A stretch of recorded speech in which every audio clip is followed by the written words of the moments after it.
ॐ अज्ञानतिमिरान्धस्व ज्ञानाञ्जनशलाकया चक्षुरुन्मीलितं येन तस्मै श्रीगुरवे नमः। श्रीचैतन्यमनोभीष्टं स्थापितं येन भूतले स्वयं रूप कदा मायं ददाति सपदान्तिकं। वन्द्याहं श्रीगुरुं श्रीयुतपदकमलं श्रीगुरोन् वैष्णवांश्च। श्रीरूपं सग्रजातं सहगण रघुनाथान्वितं तं सजीवं सावधूतं सवधूतं परिजनसहितं कृष्णचैतन्यदेवं श्रीराधाकृष्णपादान् सहगण ललिता श्रीविशाखान्वितांश्च। नमोऽयं विष्णुपदाय कृष्णप्रेष्ठाय भूतले श्रीमते भक्तिवेदान्त स्वामिनिति नामिने। नमस्ते सरस्वती देवे गौरवाणी प्रचारिणे निर्विशेष शून्यवादी पाश्चात्य देशतारिणे। वाञ्छाकल्पतरुर्भश्च कृपा सिन्धु वयेव च पतितानां पावनेभ्यो वैष्णवेभ्यो नमो नमः। नमो महावदन्नाय कृष्ण प्रेम प्रदायते कृष्णाय कृष्ण चैतन्य नाम्ने गौरतिसे नमः। पंचतत्त्वात्मकं कृष्ण भक्तरूप स्वरूपकं भक्तावतारं भक्त्वाख्यं नमामि भक्ति शक्तिकं। हे कृष्ण करुणा सिन्धु दीनबन्धु जगत्पते गोपेश गोपिका कान्त राधाकान्त नमोस्तुते। तप्त कांचन गौरांगी राधे वृंदावनेश्वरी वृषभानुसुते देवी प्रणमामि हरिप्रिये। नीलाचल निवासाय नित्याय परमात्मने बलभद्र सुभद्राभ्यां जगन्नाथाय ते नमः।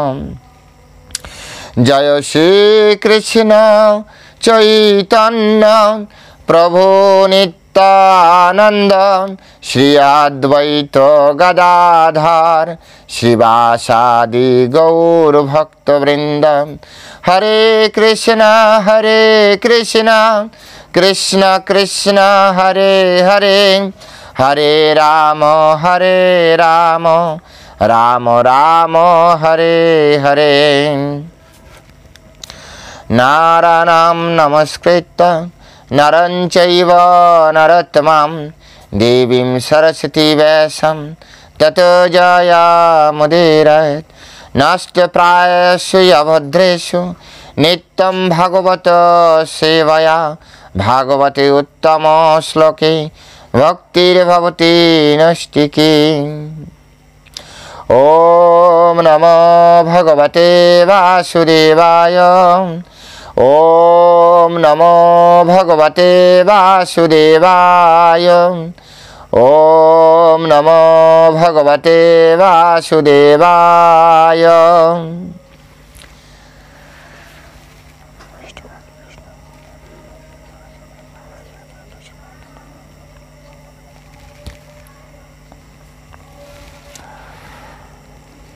हरे कृष्ण।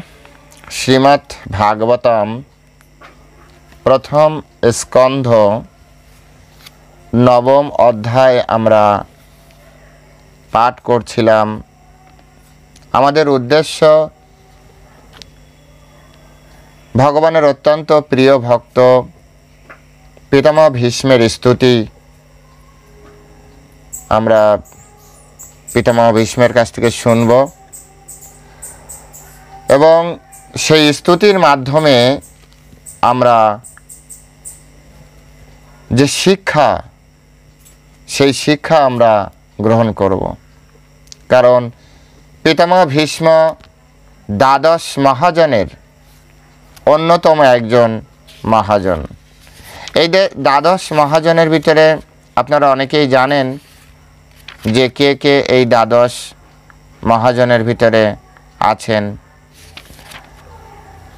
এই দ্বাদশ মহাজনের ভিতরে ব্রহ্মা আছেন, নারদ আছেন, শিবজি মহারাজ আছেন, চতুর্কুমার আছেন, ভগবান কপিল দেব আছেন, মনু আছেন, প্রহ্লাদ মহারাজ আছেন, পিতামহ ভীষ্ম আছেন, জনক অর্থাৎ মাতা সীতার পিতা জনক, সুখদেব গোস্বামী আছেন, বলি মহারাজ প্রহ্লাদ মহারাজের নাতি বলি মহারাজ আছেন এবং যমরাজ আছেন। তো প্রহ্লাদ মহারাজ বলি মহারাজ এক পরিবারের আছে দুজন। তারপরে আপনার এরকম তো এই যে 12 জন ব্যক্তি, এই 12 জন ব্যক্তিকে আমাদের সনাতন ধর্মে বলা হয় দ্বাদশ মহাজন। 12 জন মহাজন। এখন এই 12 জন মহাজনের ভিতরে মর্তলোকে সবথেকে গুরুত্ব দেওয়া হয় পিতামহ ভীষ্মকে। তাই সমস্ত আচার্যরা ব্যাখ্যা করেন যে পিতামহ ভীষ্মর যে স্তুতি, আমাদের যত স্তুতি আছে শ্রীমদ্ ভাগবতমে, তার ভিতরে সবথেকে শিক্ষণীয় স্তুতি হচ্ছে পিতামহ ভীষ্মের স্তুতি। সবথেকে আবেগী স্তুতি হচ্ছে আপনার কুন্তী দেবীর স্তুতি এবং তারপরে পিতামহ ভীষ্মের স্তুতি। সবথেকে জ্ঞানী ব্যক্তিদের স্তুতি, কারণ উনি দ্বাদশ মহাজনের একজন। মাতা কুন্তী দেবীর স্তুতি শ্রীমদ্ ভাগবতমের প্রথম স্কন্দের 8ম অধ্যায় রয়েছে, আর 9ম অধ্যায়ে সে পিতামহ ভীষ্মের স্তুতি রয়েছে। একই পরিবার থেকে আমরা পরমেশ্বর ভগবান শ্রীকৃষ্ণ সম্পর্কে এই স্তুতির মাধ্যমে আমরা জানার সুযোগ পাই। তো স্তুতি পর্যন্ত যাওয়ার আগে তার যে প্রেক্ষাপট, কি প্রেক্ষাপটে পিতামহ ভীষ্ম তিনি পরমেশ্বর ভগবান শ্রীকৃষ্ণের স্তুতি করেছিলেন, সেই প্রেক্ষাপট নিয়ে আমরা আলোচনা ধীরে ধীরে করছি এবং যখন স্তুতির শ্লোকগুলি আসবে আমরা অবশ্যই সেই শ্লোকগুলির উপরে বিশদ আলোচনা করার চেষ্টা করব। তো এর আগের শ্লোকে অর্থাৎ আগের ক্লাসে, গত ক্লাসে আমরা শ্রবণ করেছিলাম যে পিতামহ ভীষ্ম যখন অপ্রকট হচ্ছেন, সেই অপ্রকট হওয়ার সময় পরমেশ্বর ভগবান শ্রীকৃষ্ণের ইচ্ছা হয়েছে পিতামহ ভীষ্মকে দর্শন দিবেন। শাস্ত্র এবং বাস্তব যদি আপনারা দেখেন, ভগবানের শুধু মৃত্যুর সময় শুধু ভগবানের নাম উচ্চারণ করলেই আমরা এই জগৎ থেকে উদ্ধার হতে পারি। আর এই নাম উচ্চারণ করা তো সহজ নয় মৃত্যুর সময়। আর সেখানে পিতামহ ভীষ্মের সামনে স্বয়ং কৃষ্ণ নিজে যেতে চাইছেন, তাহলে কোন স্তরে পিতামহ ভীষ্ম অবস্থান করছে একবার বিচার করুন। আমরা নাম উচ্চারণ করব তবে আমাদের উদ্ধার হবে, তাও যদি আমাদের স্মরণ পথে আসে মৃত্যুর সময়, তা নাহলে হলো না, সব বৃথা হয়ে যাবে। আর পিতামহ ভীষ্ম এই জগৎ থেকে যখন তার শরীর ত্যাগ করতে চাইছেন, তখন স্বয়ং কৃষ্ণ হেঁটে হেঁটে ওখানে যাওয়ার চিন্তা করছেন। আর সেই চিন্তা করার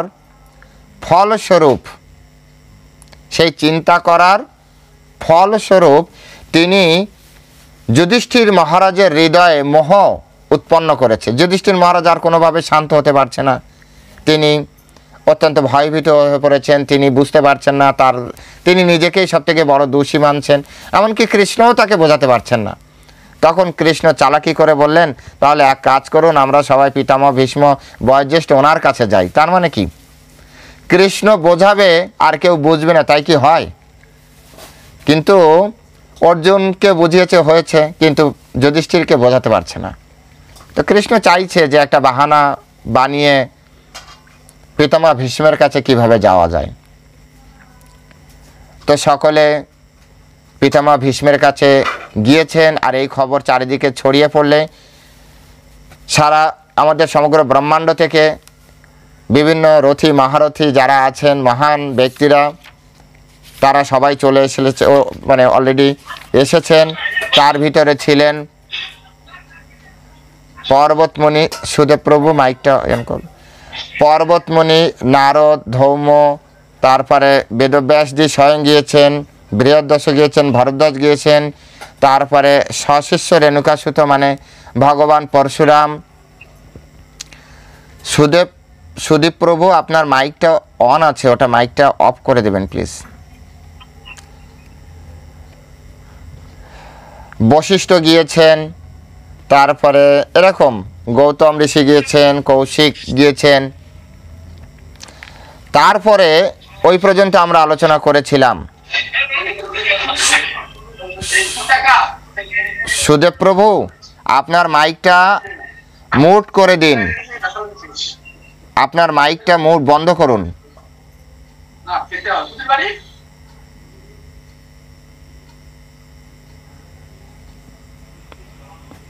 এখনো চলছে।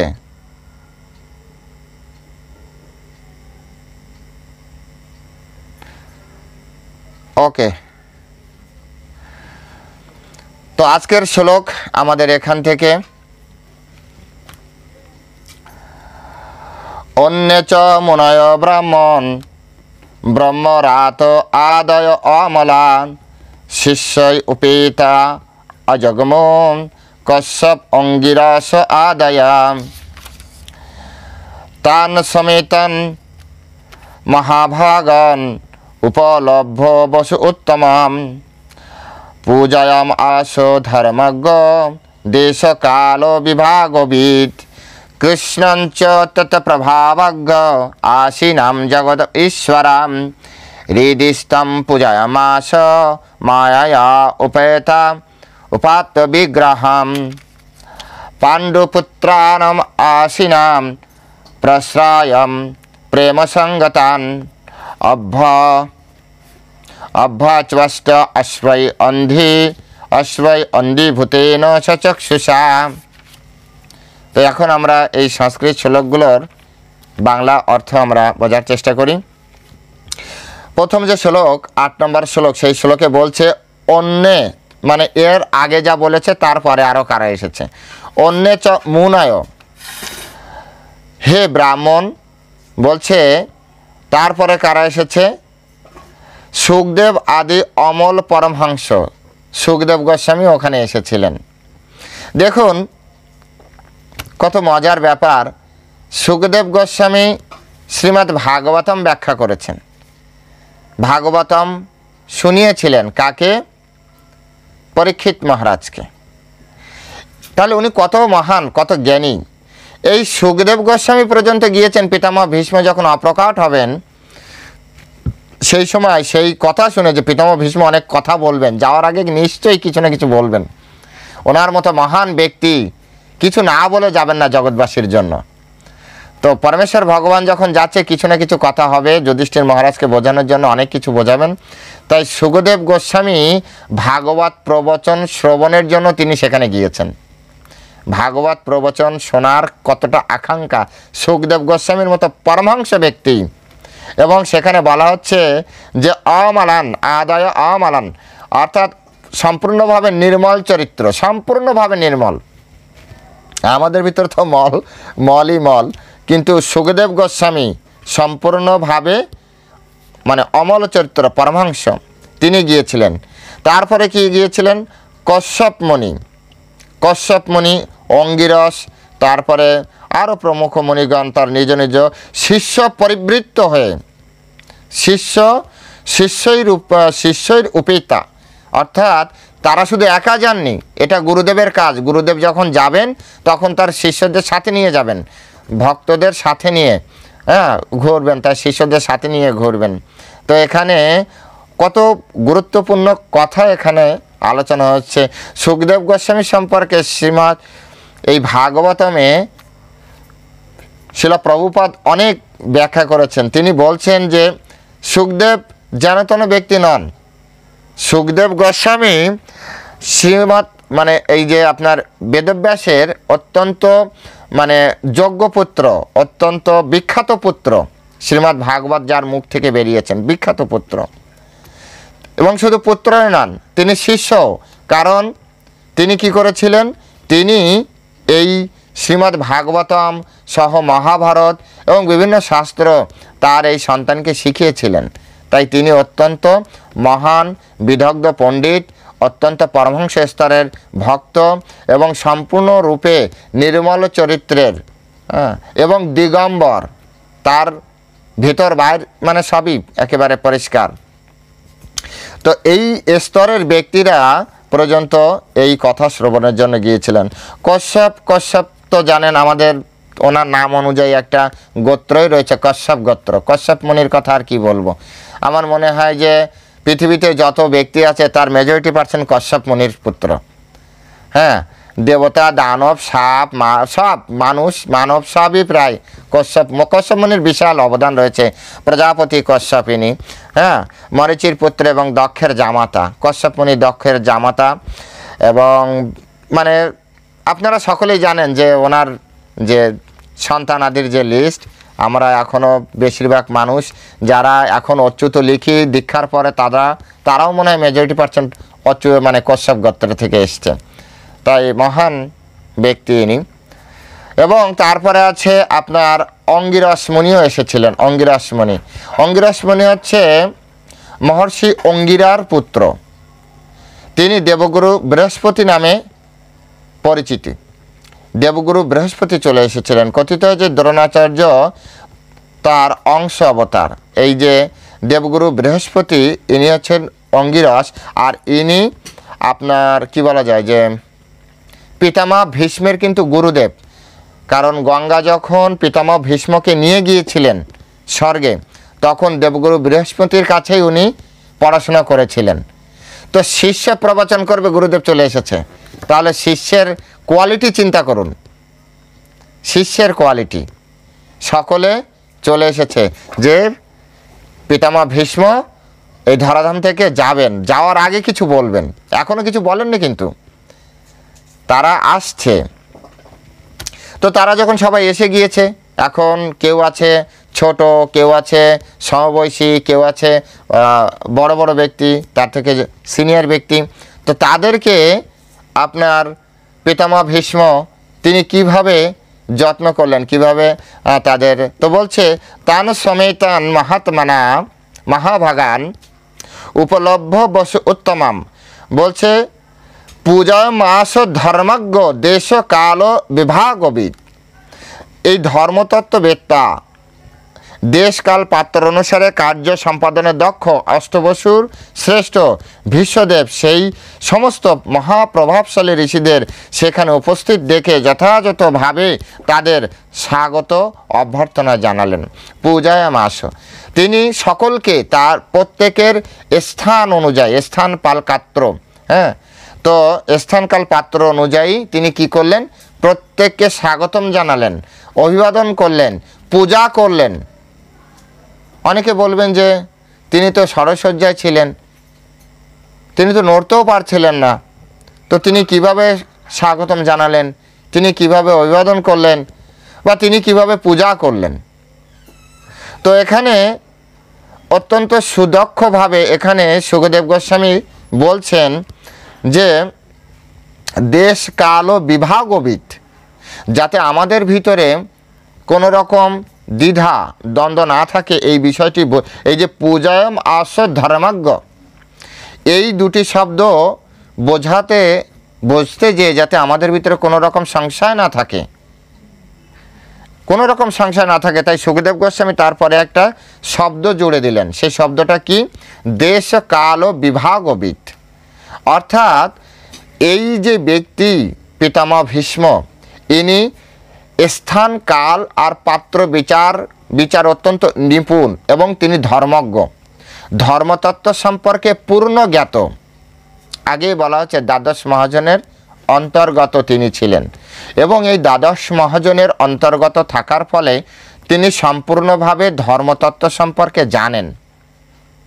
তাই কোন পরিস্থিতিতে কিভাবে আচরণ করতে হয়, কোন পরিস্থিতিতে কাকে কিভাবে সম্ভাষণ করতে হয়, অভিবাদন করতে হয় বা পূজা করতে হয়, তিনি সেটি সম্পূর্ণরূপে জ্ঞাত। আর তাই তার সামনে আগত সমস্ত মুনি ঋষি, সমস্ত পরিকারবৃন্দ এবং যারা যে স্তরের তার কি বলা যায় যে নাতিপুতিরাও এসেছিল, আপনার পাণ্ডবেরা এসেছে, সেখানে পরমেশ্বর ভগবান পর্যন্ত এসেছে। তো তিনি এক একজনকে এক একভাবে সম্বর্ধনা জানালেন, তিনি এক একভাবে পূজা করলেন। কিভাবে? যখন মুনি ঋষিরা আসলো তিনি জাস্ট মুখে উচ্চারণ করলেন প্রণাম, তো সেটি পূজা করার মতো হয়ে গেল প্রণাম। কারণ তার যে স্থিতি ছিল, তিনি বসতে পর্যন্ত পারছিলেন না, দাঁড়াবে তো দূরে থাক, বসতে পারছিলেন না। তিনি পুরো সরসজ্জা মানে তীরের উপরে শুয়ে আছেন, তার শরীরে প্রচণ্ড পরিমাণে একটা, আপনারা বুঝেন একটা কাটা ফুটলে কি অবস্থা। আর বাস্তবে তো তার বাঁচার কোনো কথাই নেই, শুধুমাত্র তিনি উত্তরণের জন্য অপেক্ষা করছিলেন আর তার ইচ্ছা মৃত্যু ছিল, তাই তিনি ওই পর্যন্ত কন্টিনিউ করেছিলেন তার লাইফ, তা না হলে তার বাঁচার কোনো অবস্থাই ছিল না। যে পরিমাণ তীর তার শরীরে অর্জুন মানে মেরেছিল, তার শরীর পূর্ণরূপে, এমন না শুধু একটা দুটো তীর লেগেছে, একটা দুটো তীর লাগলে তো তিনি এরকম তীর ভেদ করে মাটিতে যেয়ে পড়তেন, এমনভাবে তীর মেরেছে পুরো তীরের উপরে তিনি বেডের মতো পড়েছিলেন, মাটি থেকে অনেকটা উপরে তিনি অবস্থান করছিলেন। একটা দুটো তীর নয়, এত তীর মেরেছিল এবং সেগুলো বিভিন্ন অ্যাঙ্গেল থেকে ঢুকেছিল, যার জন্য বডিতে চাপ খেয়ে তিনি মাটি অবধি পৌঁছাতে পারেননি, তীরের উপরে স্বরের উপরে পড়েছিলেন। বিচার করুন, সেই অবস্থায় তিনি যে উঠে দাঁড়াবেন, হাত জোর করে প্রণাম করবেন, হাত নাড়াতে পারছে না, বিভিন্ন অ্যাঙ্গেল থেকে তীর ঢুকানো রয়েছে। যেহেতু বডির নিচের পার্টে, মাথার গলার নিচের পার্টে তীর ঢুকানো ছিল, তাই মুখটা শুধুমাত্র তার, সেজন্য তিনি যখন মহান ব্যক্তিরা আসলো, মুনি ঋষিরা আসলেন, তখন তিনি শুধু মুখ দ্বারা তিনি বলেছিলেন প্রণাম। আর এটাই তাদের প্রতি, তাদের জন্য পূজা হয়ে গেল। কারণ এখানে দেশ কাল আর বিভাগ, হ্যাঁ, দেশ কাল বুঝে তিনি কাজ করতে পারতেন। দেশ কাল, স্থান কাল। তিনি তার রাজমহলে নেই, যখন তিনি রাজমহলে ছিলেন পিতামহ ভীষ্ম, তখন তিনি এই সকল মুনি ঋষিরা গেলে তাদেরকে অত্যন্ত সমাদর করেছেন, রাজসিক সমাদর করেছেন, তখন তিনি করেছেন, সম্পূর্ণভাবে করেছেন। কিন্তু আজ সময় পরিবর্তন হয়ে গিয়েছে, কাল পরিবর্তন হয়ে গেছে। তার রাজমহলের পরিবর্তে তিনি এখন সরসজ্জায়, তিনি কুরুক্ষেত্রের যুদ্ধে একাকী পড়েছিলেন। স্থান পরিবর্তন হয়ে গিয়েছে, সাথে সাথে সম্ভাষণ পরিবর্তন হয়ে গিয়েছে, আদর করার ভাবও পরিবর্তন হয়ে গিয়েছে, কিন্তু ভিতরে তাদের প্রতি পূর্ণ বিনয়, পূর্ণ শ্রদ্ধা রয়েছে। তাই এখানে কত সুন্দরভাবে বললেন, এখান থেকে শিক্ষা যে প্রত্যেক ব্যক্তির সাথে আলাদা আলাদা আলাদা আলাদা সম্বন্ধ, সেই সম্বন্ধ অনুযায়ী প্রত্যেক ব্যক্তিকে আদর যত্ন এবং তাকে অভিবাদন করা উচিত। যখন আপনার পাণ্ডবেরা আসলো, পাণ্ডবদের প্রতি আসবে, পরবর্তীতে আসবে, স্নেহ দেখিয়ে তাদেরকে স্বাগতম জানালেন। এবং তার স্নেহটা এতটা ছিল যে তার চোখ দিয়ে জল, যেহেতু সে সমান আকারে ছিল, চোখে জল ভরে গিয়েছিল এবং সে অন্ধের মতো, চোখে জল পড়ছে না। তো পড়লে অনেক সময় দেখবেন যে চোখ যখন চোখ দিয়ে যখন জল বেরোয় না, তখন সামনের ব্যক্তি ঝাপসা দেখা যায়। ততক্ষণ পর্যন্ত ঝাপসা দেখবেন যতক্ষণ পর্যন্ত না চোখে জলটা গড়িয়ে না পড়বে। পিতামহ শুয়েছিলেন, এমনকি পরমেশ্বর ভগবান শ্রীকৃষ্ণকে পর্যন্ত তিনি পূজা করেছেন, মনে মনে পূজা করেছেন, প্রণাম এরকম শব্দের মাধ্যমে। তাই এখানে কত সুন্দরভাবে বললেন, তান সমিতন মহাভাগান, অত্যন্ত প্রভাবশালী, উপলব্ধ প্রাপ্ত হয়ে বসু উত্তমাম, এই বসুদের ভিতরে অষ্ট বসুর ভিতরে সব থেকে শ্রেষ্ঠ হচ্ছে পিতামহ ভীষ্ম। পূজাম আস অভিবাদন করেছিলেন ধর্মজ্ঞ, ধর্মতত্ত্ববেত্তা, দেশকাল ও বিভাগবিদ, দেশকাল বিচার করে। শিল প্রভুপাদ তার ব্যাখ্যায় বলেছেন, ভক্তদের প্রায়শই এই লাইনটি মনে রাখা উচিত। পূজায় মাস ধর্মজ্ঞ, দেশ কাল ও বিভাগবিদ, স্থান কাল বিচার করে প্রচার, যারা বিশেষ করে যারা লিডার প্রচার করছেন, তাদের স্থান কাল পাত্র বিচার করে প্রচার কার্য করা উচিত। অনেক সময় আমাদের অনেক ভক্ত দেখবেন বিদেশে প্যান্ট শার্ট পরে প্রচার করছে, কারণ অনেক সময় হয় প্রবলেম হয়, ধুতি পরা যাবে না, তিলক পরা যাবে না। অনেক বিদেশি ভক্ত বিশেষ মায়াপুরে থাকার কারণে আপনাদের আশীর্বাদে আমরা দেখতে পাই যে তাদের শিখা রেখেছে, হয়তো একটা দুটো বা তিনটা চারটা চুল এরকম রেখেছে, চুল আছে তার ভিতরে একটা শিখা রয়েছে। স্থান কাল পাত্র বিচার করার ফলে এগুলি করতে হয়। তাই আমাদেরকে অত্যন্ত ট্যাক্টফুল হতে হবে, ভগবানের প্রতি যেমন দৃঢ়তা থাকতে হবে, একইভাবে আমাদের অত্যন্ত ট্যাক্টফুল হতে হবে। দেশ কাল এগুলি বিভাগ করে আমাদের প্রচার কার্য করতে হবে। যেখানে যতটা ফোর্স প্রয়োগ করা যায় সেখানে ততটা ফোর্স প্রয়োগ করলে সনাতন ধর্মের প্রচার সঠিকভাবে হবে। গায়ের জোরে অনেক কিছু করা সম্ভব না, গায়ের জোরে অনেক কিছু করা উচিত না। এটি আমাদের মাথায় রাখতে হবে যে স্থান কাল পাত্র বিচার করার পরে তারপর আমাদের প্রচার করা উচিত। এক সময় ভগবান সকলকে কৃপা করবেন। তাই এই লাইনটা আমাদের মাথায় রাখতে হবে। যেভাবে দ্বাদশ মহাজন ইনি কী শিক্ষা দিয়েছেন, প্রত্যেক ব্যক্তিকে আপনি কিভাবে অভিবাদন করবেন, কিভাবে আপনি পূজা করবেন। পূজায়াম আসে ধর্মজ্ঞ, দেশ কাল ও বিভাগবিদ, দেশ কাল বিচার করে তারপরে আপনি সকলকে করবেন। কৃষ্ণকে সুখদেব গোস্বামী আলাদা একটা শ্লোক তিনি বললেন, কৃষ্ণকে কিভাবে তিনি অভিবাদন জানিয়েছিলেন। বলছেন, কৃষ্ণাঞ্চ তৎ প্রভাবজ্ঞ আসীনম জগৎ ঈশ্বরম। বলছে পরমেশ্বর ভগবান শ্রীকৃষ্ণ প্রত্যেকের হৃদয়ে অবস্থিত রয়েছে এবং তার মহিমা সম্বন্ধে অবগত। পরমেশ্বর ভগবান শ্রীকৃষ্ণ মহিমা সম্পর্কে অবগত হয়েই তার অভিবাদন করেছিলেন। এমন না যে কৃষ্ণ এসেছে তো একটা প্রণাম জানিয়ে দিলাম, এমন নয়। কৃষ্ণকে অভিবাদন করেছিলেন। কৃষ্ণ তৎ প্রভাবজ্ঞ আসীনম জগদীশ্বরম। তৎকালীন সময় যারা মহান ব্যক্তি ছিল না, এই সুখদেব গোস্বামী বলেন, পরাশর মুনি বলেন, বেদব্যাসজি বলেন, এনার সকলেই কৃষ্ণকে ভগবান জানতেন। দ্রোণাচার্য বলেন, এরা সকলে জানতো, কিন্তু বিদুর বলুন, কিন্তু লীলার খাতিরে না অনেক সময় একটা আজইউজুয়াল রিলেশন রেখে গিয়েছে লীলার খাতিরে, কারণ লীলা ব্যাঘাত না ঘটে। ওনারা এটাও জানতেন ভগবান এসছেন। এখন আমরা সবসময় যদি ভগবান ভগবান করি তো ভগবানেরই ডিস্টার্ব হবে। সেই জন্য ওনারা অনেক সময় জাস্ট লাইট করে কথা বলে গিয়েছেন, কিন্তু ওনারা ভিতরে সবাই জানতেন যে পরমেশ্বর ভগবান শ্রীকৃষ্ণ। এই জন্য আজকে দেখুন সুখদেব গোস্বামী বলছেন, কৃষ্ণঞ্চ তৎ প্রভাবজ্ঞ আসীনম জগদীশ্বরম হৃদিস্তম পূজায়াম আস মায়া উপত্বা বিগ্রহম। হৃদিস্তম পূজায়াম আসীনম, এই হৃদিস্তম কেন বলেন? কারণ তিনি পরমাত্মা রূপে প্রত্যেকের হৃদয়ে অবস্থান করছেন। পরমাত্মা রূপে প্রত্যেকের হৃদয়ে পরমেশ্বর ভগবান কৃষ্ণ অবস্থান করছেন, প্রত্যেকের হৃদয়ে। তবুও তিনি অন্তরঙ্গা শক্তি বলে অপ্রাকৃত স্বরূপ প্রকাশিত করে থাকেন এবং সেই পরমেশ্বরই ভীষ্মদেবের সম্মুখে উপবিষ্ট ছিলেন। এবং যেহেতু ভীষ্মদেব তার মহিমা সম্বন্ধে অবগত, তাই তিনি যথাযথভাবে শ্রীকৃষ্ণকে পূজা করলেন। কিভাবে পূজা করলেন? যথাযথভাবে পূজা করলেন। আপনারা বলবেন যে প্রভু একটু আগে বললেন উনি শুয়েছিলেন, অনেক তীর বেঁধেছিল, উঠতে পারছিলেন না, ওনাকে কিভাবে তাহলে পূজা করলেন? ওনাকে ওইভাবে মনে মনে পূজা করেছিলেন। আপনারা যারা পূজারি কোর্স করেছেন এর ভিতরে যদি কেউ থাকেন পূজারি কোর্স করেছেন, আপনারা জানেন, অথবা যারা ব্রাহ্মণ আছে তারা জানেন, দু ধরনের পূজা হয়। একটি হচ্ছে বাহ্য পূজা, একটি হচ্ছে মানসিক পূজা, মানস পূজা। আমরা যে পূজাটি মন্দিরে দেখি সেটা হচ্ছে বাহ্য পূজা। ভিতরে আরেকটি পূজা হয় যেটা পর্দার আড়ালে হয়, সেটি হচ্ছে মানস পূজা। এই মানস পূজাটা সহজে আমরা দেখতে পাই না।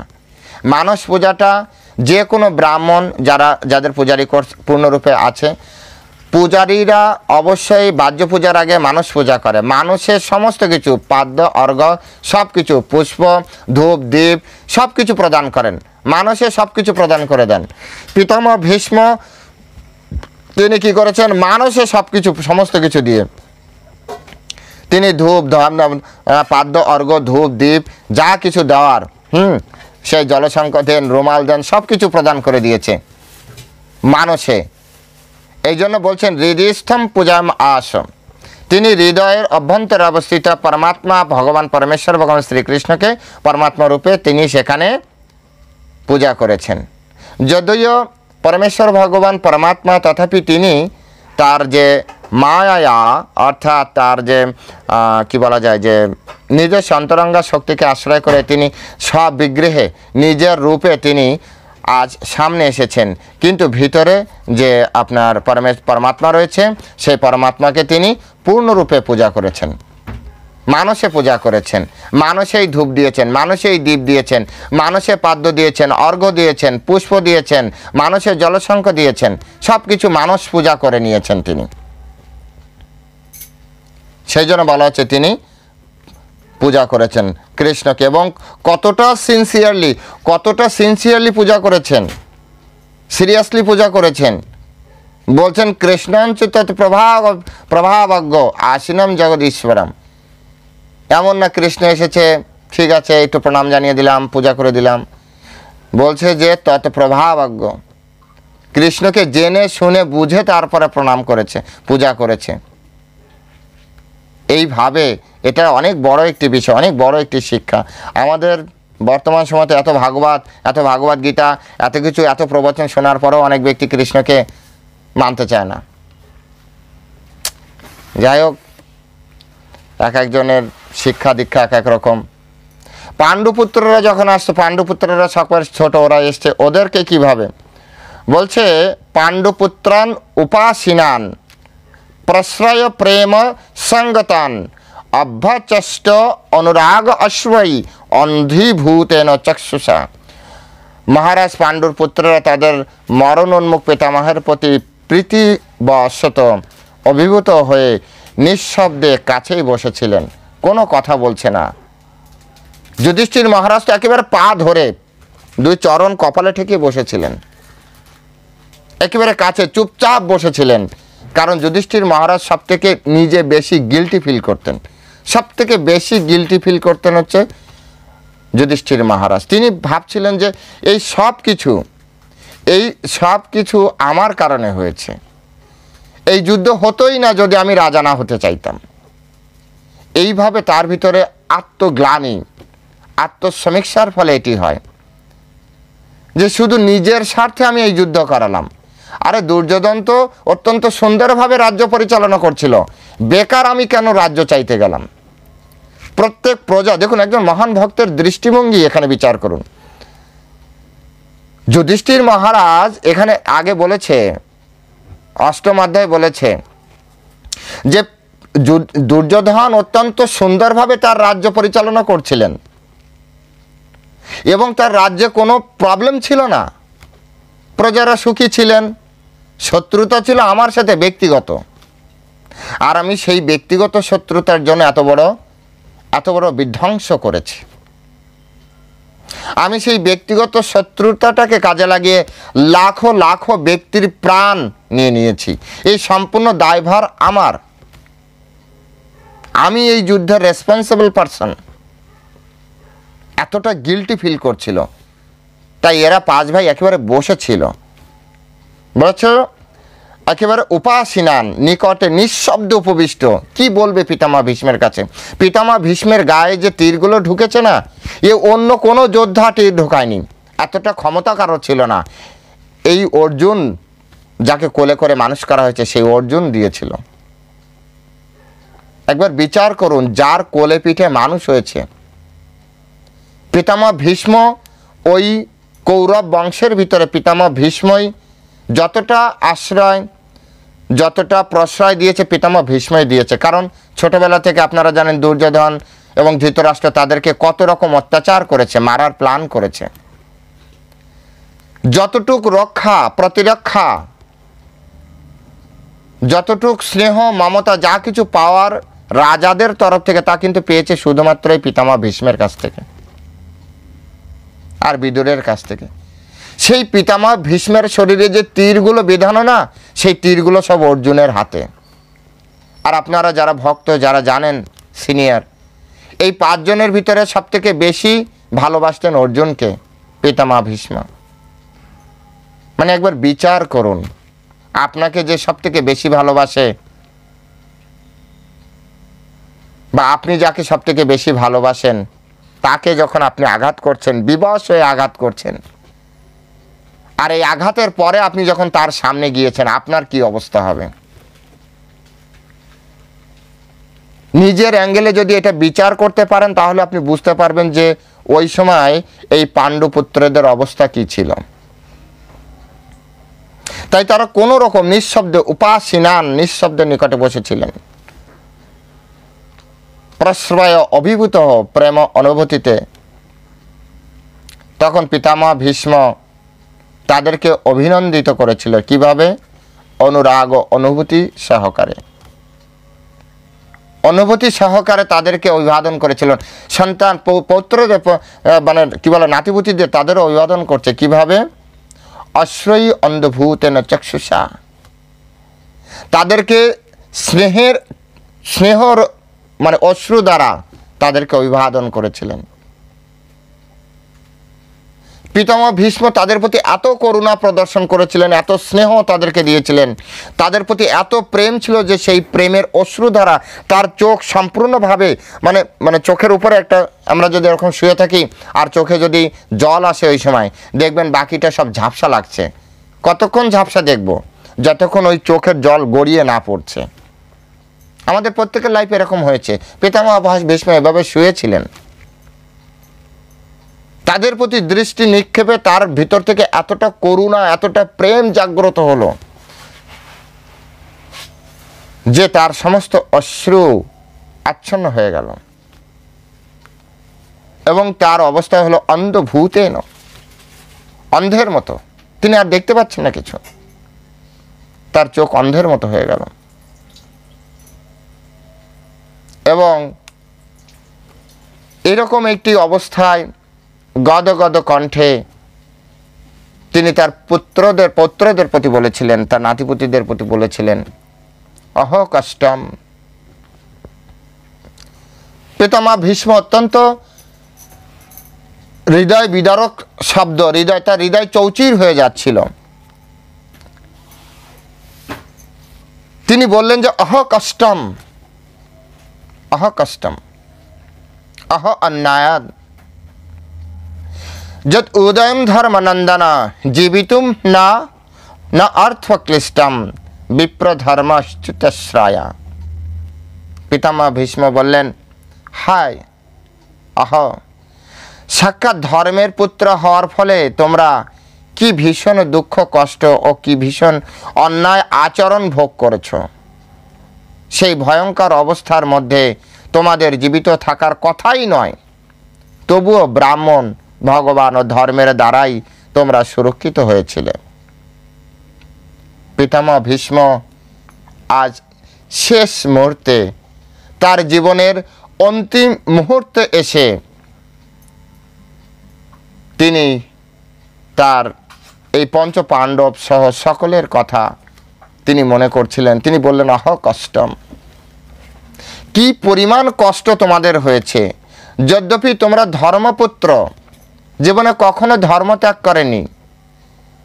যুধিষ্ঠির মহারাজ আদি পঞ্চ পাণ্ডব কখনো তাদের ধর্ম ত্যাগ করেনি, কোনো স্থিতিতে তারা তাদের ধর্ম ত্যাগ করেননি। তথাপি তাদের জীবনে যে পরিমাণ কষ্ট হয়েছে, এতটা কষ্ট নেই, ইতিহাসে নেই। আপনারা জানেন কিনা জানি না, এত কষ্ট আর কেউ পায়নি, এত কষ্ট আর কারো নেই। ইতিহাস খুলে দেখুন যে পঞ্চ পাণ্ডবদের উপরে কষ্ট। এক তো ছোটবেলায় পিতা অপ্রকট হলেন, পিতা চলে গেলেন, মারা গেলেন। জন্ম হলো বনের মধ্যে, যদিও তারা রাজপুত্র, রাজ পরিবারের, রাজ রক্ত শরীরে, তথাপি জন্ম হলো বনে। তারপরে পিতা চলে গেল, মা সেই ছোট ছোট শিশুদের নিয়ে আসলেন তাদের নিজেদের রাজ্যে, নিজের রাজ্যে, যেখানে কুন্তী মাতা পাট রানী ছিলেন, প্রধান ব্যক্তি ছিলেন। সেই কুন্তী মাতা হয়ে গেলেন সেখানে আশ্রিত ব্যক্তি। শুধু এটি শেষ নয়, বিভিন্নভাবে তাদেরকে হত্যার প্রচেষ্টা করা হয়েছে। ভীমসেনকে বিষ দেওয়া হয়েছে,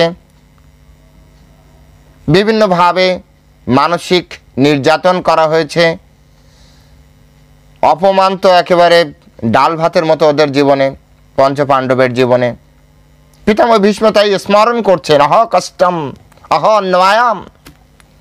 কি পরিমাণ কষ্ট তোমাদের হয়েছে, কি পরিমাণ অন্যায় তোমাদের উপরে হয়েছে। এত কষ্ট, এত অন্যায় হলে তার বেঁচে থাকার, পিতামহ ভীষ্ম বলছে, এই জগতে যতটা কষ্ট মানে পঞ্চপাণ্ডব পেয়েছে, যতটা অন্যায় ওনাদের সাথে হয়েছে, এতটা অন্যায়, এতটা কষ্ট অন্য কারোর সাথে যদি হতো, পিতামহ ভীষ্ম বলছে তার জীবিত থাকার কথা নয়। আমার আপনার মতো লোক যদি হতো, মরে যেতাম আমরা। পিতামহ ভীষ্ম নিজে মুখে স্বীকার করলেন যে জীবিত থাকার কথা না। অহ কষ্টম অহ অন্যায়ম। একটু বড় হলো তো লাক্ষাগৃহে তাদেরকে পুড়িয়ে মারার প্ল্যান করা হলো। আর এই প্ল্যান কোনো শত্রু করেনি, নিজের আপন ভাই, সেম ব্লাডের জ্যাঠার ছেলে। পিতা অপ্রকাট, কোনো প্রবলেম হলে তো পিতৃতুল্য জ্যাঠার কাছে যাবে, তাই তো নাকি? কিন্তু সেই জ্যাঠা স্বয়ং সেই পরিকল্পনা, হয়তো জ্যাঠা নিজে পরিকল্পনা করেনি, কিন্তু সেই জ্যাঠটা তো ভাই, দুর্যোধন আদি কৌরব, তারা মিলে এই পরিকল্পনা করেছে। কার কাছে যাবে? হে তাতশ্রী, আমাদের উপর অন্যায় করা হচ্ছে, সে তো ওদের সাথে যুক্ত, তারই সন্তান করছে। বিচার করুন, মানে সিচুয়েশনটা দেখুন। লাক্ষাগৃহের পরে তারা বনবাস থেকে আসলো, ফিরে আসার পরে আবার সেই ইন্দ্রপ্রস্থ, কত কষ্ট করে ইন্দ্রপ্রস্থকে মানে সেই খাণ্ডপ্রস্থকে তারা ইন্দ্রপ্রস্থ বানালো। সেই ইন্দ্রপ্রস্থকে আবার ছিনিয়ে নেওয়া হলো দূত ক্রিয়ার সভার মাধ্যমে। দূত ক্রিয়ার সভায় তাদেরকে ছলনা করা হলো। আপনারা জানেন দ্রৌপদীর সাথে কত ধরনের অন্যায় হয়েছে, কত ধরনের অন্যায় হয়েছে দ্রৌপদীর সাথে। তাই পিতামহ ভীষ্ম অত্যন্ত মনোকষ্টে ওই সময় তার এমন ভাব, এই যে অহ কষ্টম অহ অন্যায়ম, এটা তার অনুভূতি, তার শরীরের যে পেইন, তার ওই সময়ের যে কষ্ট, সেই কষ্টকে পর্যন্ত ছাড়িয়ে গিয়েছে। তিনি যখন পঞ্চপাণ্ডবের কষ্টের কথা চিন্তা করলেন, তার শরীরে যে পেইন ছিল, সেই পেইনটার কথা হয়তো তিনি ভুলে গিয়েছেন। তাই আজ তিনি বলছেন না যে আমার শরীরে কষ্ট হচ্ছে, তিনি পাণ্ডবদের কথা চিন্তা করে বললেন অহ কষ্টম অহ অন্যায়ম। এই অবস্থায় বেঁচে থাকার কোনো কথাই না, জীবিতুম না অর্থ, বেঁচে থাকার কোনো অবস্থা নেই। কিন্তু বাঁচলো কি করে? বলছেন বিপ্রধর্মাশ্চিতাশ্রয়া। এদের এই অবস্থায়ও এখান থেকে একটি শিক্ষা আমরা নিতে পারি। পিতামহ ভীষ্মের এই কথা থেকে আমরা একটা শিক্ষা নিতে পারি। পিতামহ ভীষ্ম বলছেন বিপ্রধর্মাশ্চিতাশ্রয়া। এই পঞ্চপাণ্ডব এত কষ্ট প্রাপ্ত করলেও পঞ্চপাণ্ডব তিনটি জায়গা কখনো ছাড় দেননি। তারা কি করেছিলেন? তারা ব্রাহ্মণগণকে সম্মান করেছিলেন অথবা ব্রাহ্মণগণকে পূজা করেছিলেন, অর্থাৎ ব্রাহ্মণকে শ্রদ্ধা করতেন। ব্রাহ্মণের প্রতি অত্যন্ত অনুরাগ ছিল ওনাদের, ব্রাহ্মণের প্রতি। আমরা যেমন এখন ব্রাহ্মণকে সম্মান জানাই না, এটা আমাদের জন্য খুব খারাপ একটি দিক, খুব খারাপ একটি দিক। পিতামহ ভীষ্মের এই শিক্ষা থেকে আমরা অন্তত আজ এটা নিতে পারি। আরও অনেক শিক্ষা দেখি, সামনে কতটা যেতে পারি। ব্রাহ্মণকে সম্মান জানাটা উচিত। প্রশ্ন এখন আমাদের ইসকনের একটা প্রচার রয়েছে যে ব্রাহ্মণ যদি পূর্ণরূপে ব্রাহ্মণ না হয় তাহলে সে পূর্ণরূপে কি হলো ওটা ওনার উপর, ওনার ভাগ্যের উপর, ওনার কর্মফলের উপরে ছেড়ে দিন। আমাদের কাজ তিনি বর্ণশ্রেষ্ঠ, কমসে কম প্রণাম তো করতে পারে, সম্মান তো জানাতে পারি। তার কোনো কথায় আমাদের চলতে হবে বা তার নির্দেশে চলতে হবে এমন নয়, কিন্তু যেহেতু তিনি পূর্বজীবনে কিছু কাজ করেছেন তো সেজন্যই তো তার জন্মসূত্রে ব্রাহ্মণ। তাই প্রত্যেকের উচিত যে ব্রাহ্মণদেরকে সম্মান জানানো, কারণ এই ব্রাহ্মণদের সম্মান জানালে পুণ্য তৈরি হয়, আর সেই পুণ্যের ফলে বিপদ আপদ কাটে। তারপরে বলছে যে বিপ্র ধর্ম, ধর্ম এখানে পূর্ণ অচ্যুত ভগবান, তারা ধর্মের প্রতি অত্যন্ত আকৃষ্ট ছিলেন, ধর্ম দ্বারাই তাদের জীবনকে পরিচালনা করতেন। যে কোনো পরিস্থিতিতে যুধিষ্ঠির আদি পাণ্ডবগণ ধর্ম ত্যাগ করেননি। এটা ওনাদের একটা, আপনারা মহাভারত পড়বেন, আপনারা সিরিয়াল দেখবেন, এটা ওনাদের জীবনের একটি মহান দিক। সেটি কি? যে কোনো পরিস্থিতিতে ধর্ম ত্যাগ করেননি।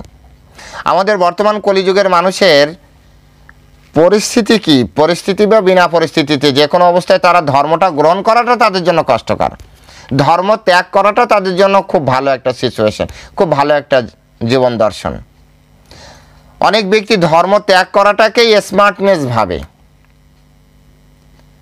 অনেক ব্যক্তি বর্তমান সময়ে ধর্ম ত্যাগ করাটাকে স্মার্টনেস ভাবে, কিন্তু এখানে পিতামহ ভীষ্ম বলছেন বিপ্র ধর্মাচ্যুতাশ্রয়া, অর্থাৎ পিতামহ ভীষ্ম বলছেন যে পঞ্চপাণ্ডব কখনো ধর্ম ত্যাগ করেননি।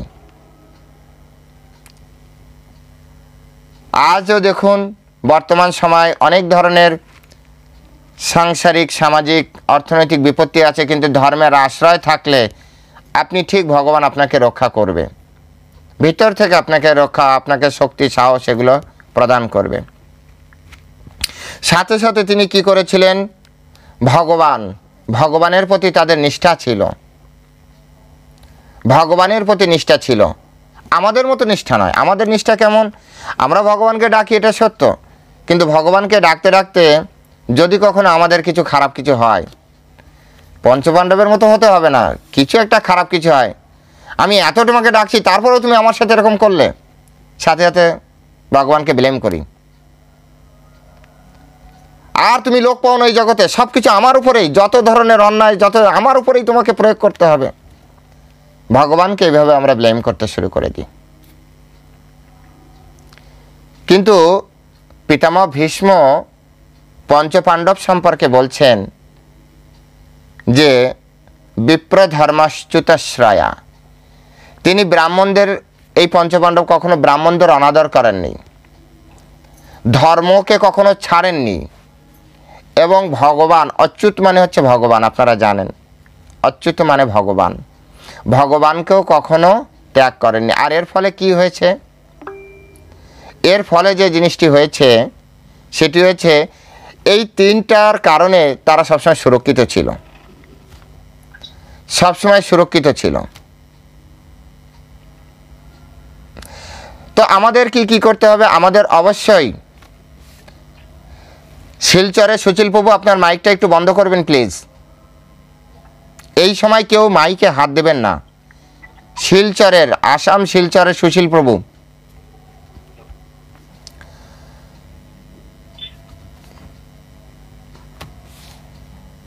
কথার ভিতরে এরকম হলে কেটে যায়, হ্যাঁ, তো এরকম করবেন না প্লিজ। তো সবসময় কি ছিল, ওনারা ধর্ম, ব্রাহ্মণ আর ভগবান কর্তৃক সবসময় সুরক্ষিত ছিল। আর এই সুরক্ষিত থাকার ফলে কি হয়েছে, বিভিন্ন ধরনের সমস্যা আসলেও তারা সবসময় রক্ষা পেয়েছে, সবসময় রক্ষা পেয়েছে। তাই পিতামহ ভীষ্ম আজ শেষ সময় এসে তিনি মনে করছেন যে অহ কষ্টম অহ অন্যায়াম। তারপরে তিনি বললেন, তার মনে পড়ল তার কুলবধূর কথা, এই বংশের কুলবধূ এবং অত্যন্ত মহর্ষি একজন ব্যক্তি মাতা কুন্তির কথা মনে পড়ল, অর্থাৎ পঞ্চপাণ্ডবাদী ওনাদের মায়ের কথা মনে পড়ল। এবং তার মায়ের কথা বলতে যেয়ে তিনি বলছেন, সংস্থিতে অতি রথে পাণ্ডব পৃথবাল প্রজাবধূ युष्मत्कृते बहुन क्लेशान प्राप्ताम तो कबोतिमह। মহারথী পাণ্ডুর মৃত্যুর পর আমার পুত্রবধূ কুন্তী বহু শিশু সন্তান আদি সহ বিধবা হন এবং সেই জন্য বহু দুঃখ কষ্ট তিনি ভোগ করেন। আর যখন তোমরা বড় হয়েছে উঠলে তখন তোমাদের কার্যকলাপের জন্য তাকে প্রভৃত দুঃখ কষ্ট ভোগ করতে হয়েছে। বিচার করুন, মাতা কুন্তী এখানে বলছে তার পাণ্ডুর কথা মনে পড়লো, কুন্তীর কথা মনে পড়লো। অ্যাকচুয়ালি পাণ্ডু যখন দেহত্যাগ হয়েছিল, পাণ্ডু যখন মৃত্যুবরণ করেছিল তখন তিনি যৌবনে ছিলেন, অল্প বয়স ছিলেন। স্বভাবত কারণে কুন্তীও অত্যন্ত যৌবনে ছিলেন। যৌবন অবস্থায় স্বামী হারানো, এটা যে কত বড় দুঃখের, এটা যে কত বড় মানসিক কষ্টের, এটা কোনো পুরুষ কখনো অনুভব করতে পারবে না। শুধুমাত্র সেই সকল নারীগণই অনুভব করতে পারেন যারা অল্প বয়সে তার অত্যন্ত প্রিয় তার পতি বিয়োগ তারা পেয়েছেন। যেভাবে সন্তান গর্ভে ধারণ না করলে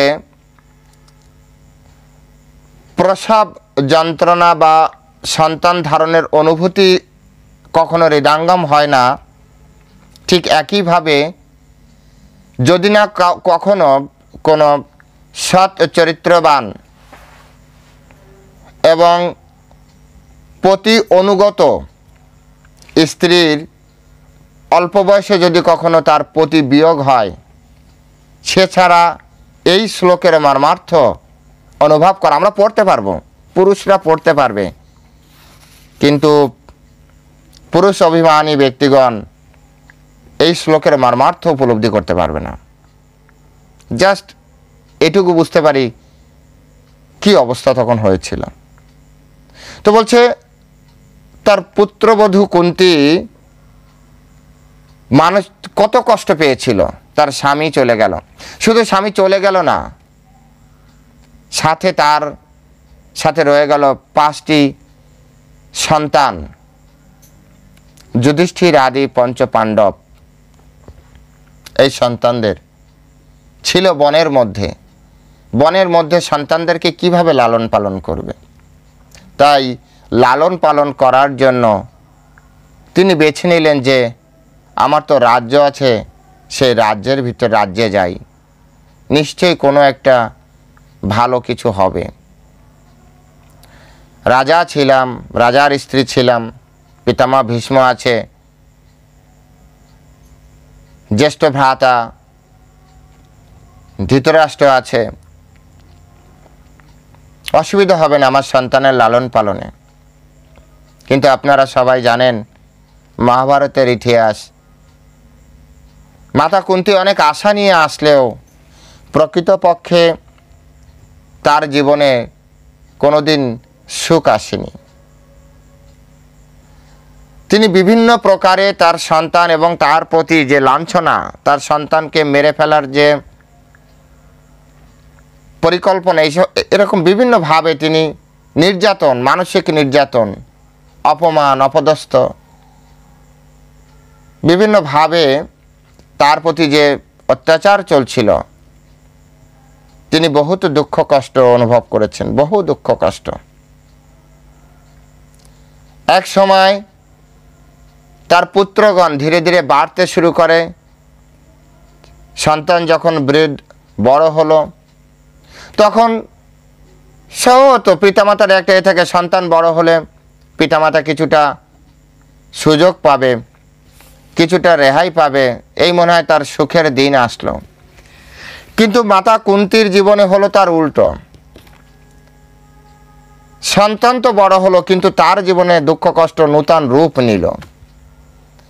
নিজের সন্তানকে হত্যা করার চেষ্টা করা হচ্ছে, মাতা কুন্তী কিছু করতে পারছে না। মাতা কুন্তী দৌড়ে দৌড়ে পিতামহ ভীষ্মের কাছে একবার যাচ্ছেন, মাতা কুন্তী দৌড়ে একবার ধৃতরাষ্ট্রের কাছে যাচ্ছেন, জ্যেষ্ঠ ভ্রাতার কাছে যাচ্ছেন, ভাসুর রাজা ছিলেন তিনি।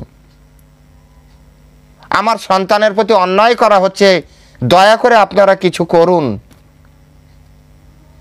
আমার সন্তানকে হত্যা করার চেষ্টা করা হচ্ছে, দয়া করে আপনারা আমার সন্তানকে এভাবে, আমার সন্তানকে মুক্ত করুন। কিন্তু কে কার কথা শুনবে? ধৃতরাষ্ট্র সম্পূর্ণভাবে তার সন্তানের প্রতি আসক্ত ছিল, আর এই আসক্ত থাকার ফলে তিনি সন্তানের দোষই দেখতে পারছিলেন না। মাতা কুন্তী তার গৃহের মধ্যে শুধু নিভৃতে কান্নাকাটি করেছেন। আপনি একবার বিচার করুন যে আপনার সন্তানের প্রতি অন্যায় হচ্ছে, যাদের কাছে আপনি ন্যায় চাইতে যাবেন তারা আপনার কথা শুনছে না, আপনি কি করবেন এরকম পরিস্থিতিতে? কতটা হৃদয় বিদারক অবস্থা তখন হচ্ছিল। তাই আজ পিতামহ ভীষ্ম তিনি তার পুত্রবধূর কথা চিন্তা করছিলেন যে আমার পুত্রবধূ কতটা না কষ্ট পেয়েছে। ধীরে ধীরে পঞ্চপাণ্ডব যখন ভালো কাজ করতে শুরু করেছে, তার ফলেও কুন্তী দেবীর আরো কষ্ট পেতে হয়েছে। কত কষ্ট! তো এত কষ্ট কেন হলো, কেন হয়? পিতামহ ভীষ্ম বলছেন পঞ্চপাণ্ডবদের উদ্দেশ্যে, অত্যন্ত গদগদ কণ্ঠে কথা হচ্ছে। পিতামহ ভীষ্ম বলছেন, সর্বম কালাম কৃতাম মন্যে ভাবতঞ্চ যদ প্রিয়াম সাপল যদ বসে লোক বায়ুরিব ঘনাবলি সর্বম কালম কৃতাম মন্যে, সর্বম কালম কৃতাম মন্যে। হে যুধিষ্ঠির আদি পঞ্চপাণ্ডব, আমার মতে, পিতামহ ভীষ্ম বলছেন আমার মতে, পিতামহ ভীষ্মের মান্যতা এটা, এ সবই ঘটেছে অনিবার্য কালের প্রভাবে। আমরা যেমন কিছু হলে আমরা দোষ দিই আমাদের পূর্বজীবনের কর্মের ফল। পঞ্চপাণ্ডবাদী ভগবানের যারা নিত্য পার্ষদ ব্যক্তি ছিলেন, যাদের নিয়ে লীলা করছিলেন এই ভৌম জগতে, তাদেরকে তো আর কর্মফলের আওতায়, বিশেষ এই পঞ্চপাণ্ডবদের কর্মফলের আওতায় বাঁধা যায় না। এদের কর্মফল যদি খারাপ থাকতো তাহলে পরমেশ্বর ভগবান তাদের সঙ্গ দিতেন না। তাই পিতামহ ভীষ্ম বললেন, সর্বম কালম কৃতাম মন্যে। হে যুধিষ্ঠির, এই সবই ঘটেছে অনিবার্য কালের প্রভাবে, যার দ্বারা প্রতিটি গ্রহের প্রতিটি জীব নিয়ন্ত্রিত। প্রত্যেকটা জীব নিয়ন্ত্রিত। উদাহরণ দিচ্ছেন কিভাবে নিয়ন্ত্রিত। ঠিক যেমন মেঘ রাশি বায়ুর দ্বারা বাহিত হয়ে থাকে। আমরা অনেক সময় আকাশে মেঘ দর্শন করি, ওই মেঘ স্বেচ্ছায় ওখানে থাকে না, বায়ুর ইচ্ছার উপরে থাকে। বায়ু যদি চায় মেঘকে কোনো রকম প্রশ্ন না করেই সেখান থেকে নিয়ে চলে যাবে। মেঘ কোনো কথা বলতে পারবে না, নো অবজেকশন, কোনো অবজেকশন দিতে পারবে না যে আমি এখানে থাকবো কিছুক্ষণ, আমার এখানে ভালো লাগছে, আমি এই মায়াপুরের উপরে আছি, মায়াপুর দেখতে পাচ্ছি, আমি অন্যদিকে যাব না। বায়ু যদি বলে এখান থেকে বেরিয়ে যেতে হবে, পাকিস্তানে যেতে হবে, তো পাকিস্তানে চলে যাবে, বাধ্য। তো এই যে সর্বম কালম কৃতম মন্যে, এই তিনটা শব্দ কেউ যদি আপনারা মনে রাখতে পারেন আজকে, তাহলে জীবনে আর কখনো দুঃখ আসবে না। লিখে রাখেন, সর্বম কালম কৃতম মন্যে, যা কিছু ঘটছে তা হচ্ছে অনিবার্য কালের প্রভাব। অনিবার্য শব্দ কেন ব্যবহার করা হয়েছে? যে যা হওয়ার তা হবেই, যা হওয়ার সেটা হতেই থাকবে, কেউ ঠেকাতে পারবে না। যেমন সূর্য উদিত হওয়া, সূর্য অস্ত যাওয়া, এ কেউ ঠেকাতে পারবে না। এতটা গুরুত্বপূর্ণ অনিবার্য এই শব্দ দ্বারা বোঝায়। তাই আমাদেরকে বুঝতে হবে যে সর্বম কালম কৃতম মন্যে, পিতামহ ভীষ্ম কোন অর্থে এটি ব্যবহার করেছেন। পিতামহ ভীষ্ম অত্যন্ত আগেই বলা হয়েছে, তিনি কিন্তু ধর্মজ্ঞ, আবেগে কথা বলছেন না, কিন্তু তিনি ধর্মতত্ত্ব সম্পর্কে কথা বলছেন। এতৎ প্রসঙ্গে এরপরে যে আলোচনা হবে, এই যে সর্বম কৃতম কালম মন্যে, এই বিষয় সম্পর্কে এই যে কালম শব্দটি আপনাদের কাছে যারা ভগবদ গীতা পড়েছেন তাদের কাছে পরিষ্কার থাকা উচিত, কারণ এরপরে যা কথা হবে বুঝতে সুবিধা হবে। শ্রীমদ্ ভাগবত গীতার 11 অধ্যায়ের 32 নম্বর শ্লোকে শ্রী ভগবান বলছেন, শ্রী ভগবান উবাচ, তিনি বলছেন, কাল অস্মি লোক ক্ষয়কৃত প্রবৃদ্ধ, আমি লোক ক্ষয়কারী প্রবৃদ্ধ কাল। এই যে পিতামহ ভীষ্ম যে কাল শব্দটি ব্যবহার করেছেন, এরপরে বলবে কাল বলতে কি বোঝাচ্ছে। আপনারা যারা শ্রীমদ্ ভাগবতম শ্রবণ করছেন, আমি এই কারণে বলে রাখলাম যে এইখানে কাল শব্দ কৃষ্ণকে ইন্ডিকেট করছে, কিন্তু ডাইরেক্ট প্রথমবারেই কৃষ্ণকে বলছে না। এখানে বলছে সর্বম কালম কৃতম মন্যে, কিন্তু আসলে পরবর্তীতে বলবে যে সব কিছু কৃষ্ণের দ্বারাই হচ্ছে। এখানে কাল শব্দ, কিন্তু পরবর্তীতে এই কাল হয়ে যাবে কৃষ্ণ, অর্থাৎ কৃষ্ণের ইচ্ছার প্রভাবে হচ্ছে, যা চাইবে তাই হবে। তো এখানে বলা হচ্ছে যে কালম কৃতম মন্যে। তাই মনুষ্য জীবনে যারা ভগবানের অত্যন্ত প্রিয় ভক্ত, বিশেষ পঞ্চ পাণ্ডবের মতো, শিলা প্রভুপাদের মতো, যারা ভগবানের অত্যন্ত প্রিয় ভক্ত, যারা সম্পূর্ণরূপে ভগবান কর্তৃক প্রোটেক্টেড এবং ভগবান কর্তৃক নির্দেশিত, নিয়ন্ত্রিত, তারা সবসময় কি থাকেন? তারা ভগবান তাদেরকে নিয়ন্ত্রণ করেন, তারা হচ্ছে ভগবানের কালের প্রভাবে চলতে থাকেন। পরের শ্লোকে বলছে, যত্র ধর্ম সুত রাজা গদা পানির্বৃকদর কৃষ্ণ অস্ত্রী গান্ডিবম চাপম সুরিত কৃষ্ণ তত বিপদ।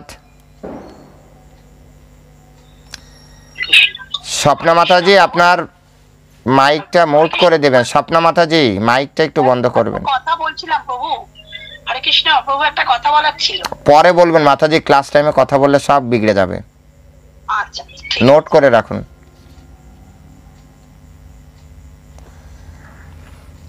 পরের শ্লোকে বলছে, যত্র ধর্ম সুত রাজা গদা পানির বৃকদর কৃষ্ণ স্ত্রী গান্ডিবম চাপম সুরিত কৃষ্ণ তত বিপদ। অনিবার্য কালের প্রভাব কি অদ্ভুত দেখুন।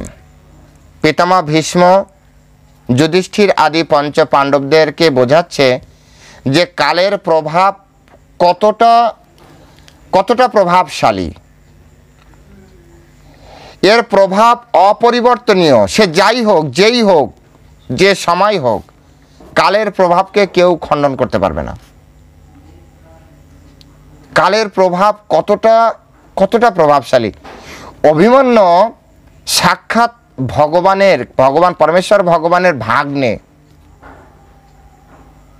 পরমেশ্বর ভগবানের ভাগ্নে, কিন্তু মানে আপনারা যারা একবার বিচার করে দেখুন, অভিমন্যু যেভাবে মৃত্যু হলো, তো এটাকে বলে কালের প্রভাব অপরিবর্তনীয়, কেউ পরিবর্তন করতে পারবে না। তাই সব থেকে ভালো হয় কি এটাকে মানা, সুখ প্রাপ্তির জন্য। অনিবার্য কালের প্রভাব, তা নাহলে ধর্মপুত্র রাজা যুধিষ্ঠির, যেখানে বলছে এই যে রাজা যুধিষ্ঠির, দেখুন এখানে পিতামহ একটা খুব সুন্দর শব্দ, পিতামহ ভীষ্ম সবসময় তাকে বলতো রাজা। যত্র ধর্মস্যুত রাজা, রাজা যুধিষ্ঠির রাজা বলে সম্বোধন করেছেন। যদিও পিতামহ ভীষ্ম পাণ্ডবদের বিপক্ষে যুদ্ধ করেছিলেন, তথাপি পিতামহ ভীষ্ম কিন্তু মনে মনে চাইতেন যে এই যুধিষ্ঠিরাদি এরা রাজা হোক, যুধিষ্ঠির রাজা হোক। তাই এখানে তিনি রাজা বলেই সম্বোধন করেছিলেন। এমন না তিনি বিপক্ষে আছেন, তিনি হেরে গিয়েছেন, তো যুধিষ্ঠির রাজা হলে তার মনে দুঃখ হতো না, তার মনে কিন্তু সুখ হয়েছে। অত্যন্ত সুখী ব্যক্তি ওই সময়কার। যদি যুধিষ্ঠিরের সুখে যুধিষ্ঠিরের রাজা হয়, যদি কেউ সবথেকে বেশি সুখ অনুভব করেছেন, সে হচ্ছে পিতামহ ভীষ্ম। কারণ পিতামহ ভীষ্মের এই যে একটা অনেক বড় একটা জীবনযাত্রা, সেই জীবনযাত্রার মূল উদ্দেশ্য ছিল, তিনি তো তার প্রতিজ্ঞার বশে হস্তিনাপুরের রাজ সিংহাসনে বসতে পারেননি। তো তিনি প্রতিজ্ঞা করেছিলেন যে আমি ততদিন এই ধরাধামে থাকবো যতদিন না এই রাজ সিংহাসনে কোনো ধর্মরাজকে বসাতে না পারছি। যুধিষ্ঠির মহারাজ ছিল ধর্মপুত্র, যুধিষ্ঠির মহারাজ ধর্মরাজ ছিল। তাই যুধিষ্ঠির মহারাজ যখন রাজ সিংহাসনে বসেছে, ব্যাস পিতামহ ভীষ্মের কাজ শেষ হয়েছে। তাই তিনি তাকে বলেন যে যেখানে ধর্মপুত্র যুধিষ্ঠির রয়েছে, ধর্মরাজ যুধিষ্ঠির, তারপরে আবার কে রয়েছে? গদাধারী মহাযোদ্ধা ভীমসেন। কেন ভীমসেনের কথা বলেছেন? ভীমসেনের শরীর বজ্র দ্বারা তৈরি, বজ্রের মতো শক্তি সম্পন্ন। বজ্র বলতে কি বোঝায়? আচার্যরা ব্যাখ্যা করছে যে যেমন মানে দেখেছেন আমাদের ময়দার সবজি করে, আমাদের জাস্ট ময়দার সবজি, প্রথমে ময়দাটাকে ভালো করে মেখে তারপরে জলে ধুয়ে ময়দা সবজি করে। ঠিক লোহার যে সার বস্তু, মানে লোহাকে মানে নিষ্কাশন করতে করতে তার যে সলিড বস্তু যেটা পাওয়া যায়, সেই সলিড বস্তু হচ্ছে বজ্র। তো ভীমসেন এইরকম বজ্রের মতো ছিল। মহাভারতে বলছে ভীমসেন যখন সবে জন্মগ্রহণ করেছেন, তো তাকে নিয়ে যখন গঙ্গার ওদিকে যাচ্ছিলেন স্নানাদি ক্রিয়াকর্মে, তো একসময় একটি বাঘ মাতা কুন্তির দিকে আক্রমণ করে এবং মাতা কুন্তি ছোট শাবকে মানে তার সন্তানের কথা চিন্তা করে একটু ভয়ভীত হয়ে যায় এবং তার হাত থেকে সন্তান পড়ে যায় এবং পড়ে সে একটা পাথরের উপরে পড়েছিল এবং পাথরের উপরে সন্তানটা পড়ার কারণে পাথরটা চৌচির হয়ে গেল, পাথরটা ভেঙে গিয়েছিল। মানে ওই ছোট শিশুর ওয়েট আর তার গায়ে যে তার সলিডনেসটা বিচার করুন, পাথর ভেঙে গুঁড়ো হয়ে গিয়েছিল। তো বলছে যে গদাধারী মহাযোদ্ধা ভীমসেন যেখানে ছিল, তারপরে কে ছিলেন? শক্তিশালী অস্ত্র গান্ডীবধারী। শক্তিশালী, এক তো বিভিন্ন অস্ত্র রয়েছে, অস্ত্রের ভিতরে শ্রেষ্ঠ হচ্ছে ধনুর বিদ্যা। তো শক্তিশালী অস্ত্রধারী অস্ত্র গান্ডীবধারী মহাধনুর্ধর অর্জুন ছিল। মহাধনুর্ধর কারণ কি? অর্জুন 2 হাতে তীর চালাতে পারতেন, 2 হাতে। সাধারণত বর্তমান সময়েও যারা তীরন্দাজ আছে বা পরবর্তীতে ওই সময় যারা ছিলেন, যে হাতে এক্সপার্ট, এক হাতে তীর চালাতে পারতেন, কিন্তু অর্জুন দুই হাতে তীর চালাতে পারতেন, সমানভাবে দুই হাতে তীর চালাতে পারতেন।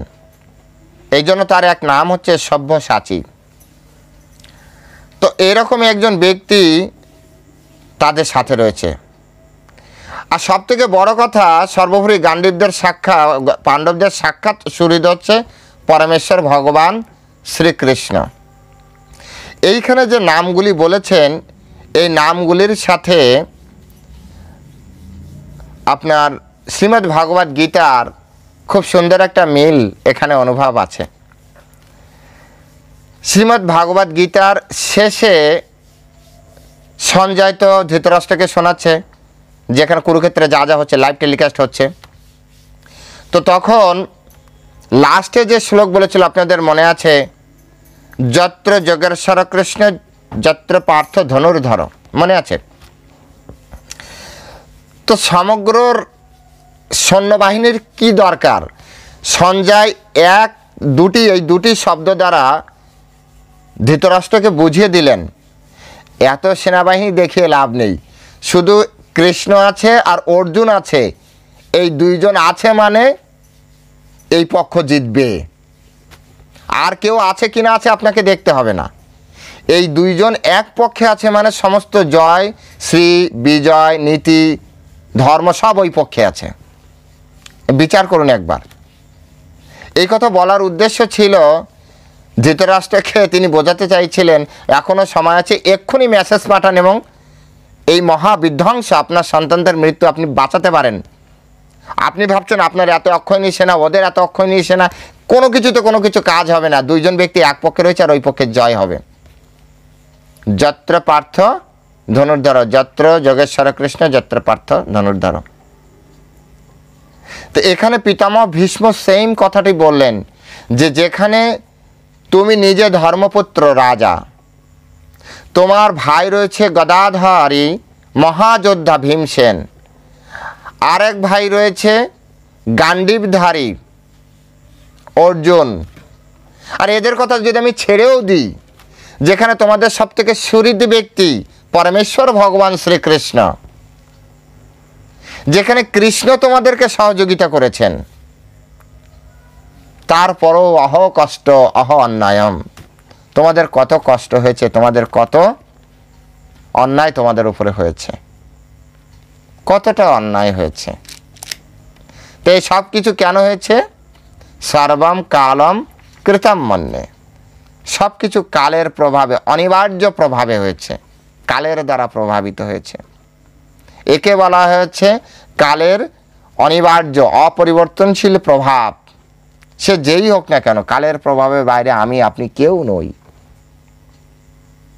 আর এই কাল পরমেশ্বর ভগবান, কালস্মি, ভগবান স্বয়ং তিনি হচ্ছেন কাল। তারপরে তিনি বলছেন যে নহি অশ্ব কশ্চিৎ রাজন পুমান বেদ বিচ্ছিতাম যদ বিজিজ্ঞাসয়া যুক্তা ময়ন্তি কবয়পিহি। হে রাজন, বলছে পরমেশ্বর শ্রীকৃষ্ণের পরিকল্পনা কেউ জানতে পারে না। আমি আগে বলেছিলাম না যে সর্বম কালম কৃতম মনে, এখানে কাল শব্দ দ্বারা কৃষ্ণকে বোঝাচ্ছে। 14 নম্বর শ্লোকে এই কথা বলেছে, আর 16 নম্বর শ্লোকে এসে ভিতরে ভাব প্রকাশ হয়ে গিয়েছে। তিনি বলছেন নহি কশ্চিৎ রাজন পুমান বেদ বিধান, পরমেশ্বর ভগবান শ্রীকৃষ্ণের পরিকল্পনা কেউ জানতে পারে না, কেউ জানতে পারে না। অশ্ব মানে নহি, অশ্ব মানে তার, তার মানে কাল নয়, কাল তার মানে তার শব্দটি ব্যবহৃত হয় কোনো ব্যক্তির প্রনাউনে, তার মানে কৃষ্ণের। নহি কশ্চিৎ, নহি অশ্ব কশ্চিৎ করহিচিৎ। তো বলছে যে তার পরিকল্পনা কেউ জানতে পারে না, এই তার মানে পরমেশ্বর ভগবান শ্রীকৃষ্ণ কেউ জানতে পারে না। এই জগতে সে যেই হোক, তার পরিকল্পনা, পরমেশ্বর ভগবানের পরিকল্পনা কেউ জানতে পারবে না। এরপরে একটি লাইন পিতামহ ভীষ্ম জুড়ে দিয়েছেন, যে লাইনটির মাধ্যমে যদি কেউ জ্ঞানের দ্বারা গর্বিত অনুভব করে অথবা কৃষ্ণকে সন্দেহের চোখে দেখে, তাদেরকে সাবধান করে দিয়েছেন। দেখুন, একটা জিনিস আমি জানতে পারি না বা জানি না, এটা একটা তত্ত্ব যে আমি জানি না বা আমি জানতে পারি না, কিন্তু সাথে সাথে মানুষের তো জানার ইচ্ছা থাকা উচিত। কি বলেন? জানার ইচ্ছা থাকে বা থাকা উচিত, যে আমি এটা জানি না, তো জানার চেষ্টা করি। তো বলছে যে এই যে এনার পরিকল্পনা, তার পরিকল্পনা কেউ যদি জানার ইচ্ছা করে তার দশা কি হয়? বলছে কেবলই বিভ্রান্ত হয়। তাই কৃষ্ণের পরিকল্পনা আমাদের জানার ইচ্ছা করা উচিত না। কিভাবে সূর্য ঘুরছে, কত তেল, কত গ্যালন তেল প্রতিদিন লাগে, এসব জানার চেষ্টা করা উচিত না। কিভাবে মাতৃগর্ভে সন্তান ধীরে ধীরে বড় হচ্ছে, কিভাবে আমাদের একই কোষের বিভিন্ন ধরনের দাঁত হচ্ছে। দেখুন, দাঁত, মাংস, জিহ্বা, এসব কিছুর আলাদা আলাদা তত্ত্ব। মাংসের ভিতর থেকে দাঁত বেরোচ্ছে, দাঁত শক্ত, মাংস নরম। হাতের এই জায়গাটা দেখুন, এখানে এই চামড়া থেকে নখ বেরিয়েছে, কিন্তু নখের আপনার হচ্ছে স্ট্রাকচার, চামড়ার স্ট্রাকচার এক না। একই হাতের এই সাইডের স্কিন আর এই সাইডের স্কিন এক না। এ যে কি তত্ত্ব! তাই বলছে যে মহান দার্শনিকরা বিশদ অনুসন্ধিৎসা সহকারে নিয়োজিত থেকেও কেবল বিভ্রান্ত হন। অনেকে আছে না, সৃষ্টিতত্ত্ব জানার চেষ্টা করে। তো পিতামহ ভীষ্ম তাদেরকে সাবধান করে দিচ্ছে, ভাই দেখো, জানার চেষ্টা করে লাভ নেই, জাস্ট মেনে নাও, লীলা বলে মেনে নাও। কারণ জানার চেষ্টা করলে তুমি বিভ্রান্ত হবে। এই জগতে সব থেকে কারা বেশি বিভ্রান্ত হয়েছেন জানেন? যারা কৃষ্ণকে জানার চেষ্টা করেছে। মহান আচার্যরা বলেছেন যে তুমি কৃষ্ণের লীলা শোনো, আনন্দ রস উপভোগ করো, আর এই ধাম থেকে ভগবত ধাম ফিরে যাও। কৃষ্ণ কিভাবে করছে, কেমনভাবে করছে, ওনার পরিকল্পনা কি কেউ জানে না। আমাদের কথা ছাড়ুন, বলরাম পর্যন্ত জানতে পারে না যে পিতামহ আপনার কৃষ্ণের কি পরিকল্পনা। বলরাম পর্যন্ত জানতে পারে না। সাক্ষাৎ বলরামকে বলে সাংস অবতার, মানে নিজের অংশ, নিজের প্রথম পুরুষ অবতার হচ্ছে বলরাম। বলরামের মাধ্যমে সমস্ত জগৎ সৃষ্টি। সেই বলরাম পর্যন্ত জানে না যে কৃষ্ণ কি করবে, কি চায়। এই হচ্ছে পরমেশ্বর ভগবান শ্রীকৃষ্ণ। তাই বলছে যে এনার সম্পর্কে যারা জানার চেষ্টা করে তারা পর্যন্ত বিভ্রান্ত হয়ে যায়। তাই এক, জানতে পারা যায় না, দুই, জানার চেষ্টা করা উচিত না। জানার চেষ্টা যদি আমরা করি তাহলে আমরা সেখানে কি হব? লাস্টে পিতামহ ভীষ্মের ভাষায় বলছে যে আমরা কেবল বিভ্রান্তই হব। তাই কৃষ্ণের লীলা সম্পর্কে প্রশ্ন না করে, মিলাতে পারবে না তো। ভগবান কৃষ্ণ তিনি 7 বছর বয়সে গোবর্ধন পর্বত, যারা এখনো বৃন্দাবনে গিয়েছেন তারা জানেন গোবর্ধন পর্বত কত বড়। সেই গোবর্ধন পর্বত তার বাম হাতের কনিষ্ঠ আঙ্গুলের উপরে 7 দিন 7 রাত তিনি রেখেছিলেন। কোন সায়েন্স ব্যাখ্যা করতে পারবে? কোন লজিক ব্যাখ্যা করতে পারবে? একবার বিচার করে দেখুন তো আপনারা।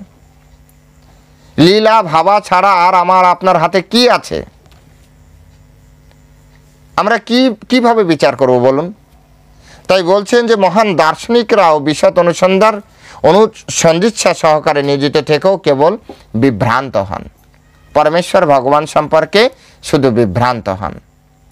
তাই পরমেশ্বর ভগবান সম্পর্কে বেশি কিছু জানার চেষ্টা না করে শাস্ত্রে যেভাবে আছে সেইভাবে শুদ্ধ ভক্তদের মুখ থেকে আমরা শ্রবণ করব এবং সেটাকে পূর্ণমাত্রায় বিশ্বাস করব এবং সেই রস আস্বাদনের মাধ্যমে আমাদের জীবনকে পবিত্র করব। তা নাহলে আমাদের সামনে আর একটাই অপশান আছে, বিভ্রান্ত হওয়া। আর এই জগতে অনেক ব্যক্তি আছেন যারা পরমেশ্বর ভগবান সম্পর্কে অনেকেই গীতা পড়ে। আপনি ইউটিউবে অনেক ব্যক্তিকে দেখবেন যারা গীতার থেকে শ্লোক বলবে, বেদ থেকে শ্লোক বলবে, যারা বিভিন্ন শাস্ত্র থেকে শ্লোক বলবে, অথচ কৃষ্ণকে ভগবান মানবে না। মহান মহান ব্যক্তি, আপনারাও জানেন, অনেকের ভিডিও আপনারা দেখেছেন। এখানে সেই শ্লোকটি বলছেন, ভক্তের কৃপা না হলে ভগবানকে পাওয়া যাবে না। তাই ভক্তদের আনুগত্যের মাধ্যমে যদি আমরা ভগবানকে জানার চেষ্টা করি, অবশ্যই আমরা ভগবানকে জানতে পারবো, ভগবান আমাদের কাছে সুলভ হবে। কিন্তু আমরা যদি অহম্বোধে ভগবানকে জানার চেষ্টা করি, তো আমাদের জীবনে খুব সুন্দর একটা পন্থা, সুন্দর একটা রেজাল্ট, সেটা হচ্ছে বিভ্রান্ত হওয়া। আমরা ভগবানকে জানতে পারবো না, বিভ্রান্ত হব। লাস্টে যে মায়ার দ্বারা, মায়ার সব থেকে বড় ফাঁদ, এই ভগবান টগবান কিছু নেই, মানুষই ভগবান বানিয়েছে, এসব কিছু না। লাস্টে এই এক কথা, বড় বড় ব্যক্তিরা বড় বড় কথা বলেছে, এরকম কথা বলে গিয়েছে। তাই আমাদের প্রত্যেকেরই উচিত যে পরমেশ্বর ভগবান শ্রীকৃষ্ণের এই বিষয়গুলি আমাদেরকে খুব নিষ্ঠা সহকারে ভক্তের তত্ত্বাবধানে থেকে, ভক্তের মুখ থেকে, ভক্তের অনুগ্রহে আমাদের ভগবত তত্ত্ববিজ্ঞান হৃদয়ঙ্গম করার চেষ্টা করা উচিত। আমরা সেই চেষ্টা করব। আর এই আশা রেখে আজকে ভগবদ্গীতার শ্রীমদ্ ভাগবতমের এখানে আমরা বিশ্রাম দিচ্ছি। আমরা নেক্সট এর পরবর্তী যে অংশ সেখান থেকে আবার চালু করব। এখনও শুরু করতে পারলাম না, আমি দুঃখিত। ভীষ্মস্থিতে যেতে পারলাম না, কারণ অলরেডি 1.5 ঘন্টার মতো এখনও হয়নি, হতে চলেছে। তো যাই হোক, ওম নমো ভগবতে বাসুদেবায়, ওম নমো ভগবতে বাসুদেবায়, ওম নমো ভগবতে বাসুদেবায়। বাঞ্ছাকল্পতরুর্ভশ্চ কৃপা সিন্ধুভ্যেব চ পতিতানাং পাবনেভ্যো বৈষ্ণবেভ্যো নমো নমঃ। जय अनंत कोटि वैष्णव वृंद की जय, शिल प्रभुपाद की जय। निताय गौर सीतानाथ प्रीति प्रेमानंदे हरि बोल। हरे कृष्ण कृष्ण कृष्ण हरे हरे, हरे राम राम राम हरे हरे। हरे कृष्ण।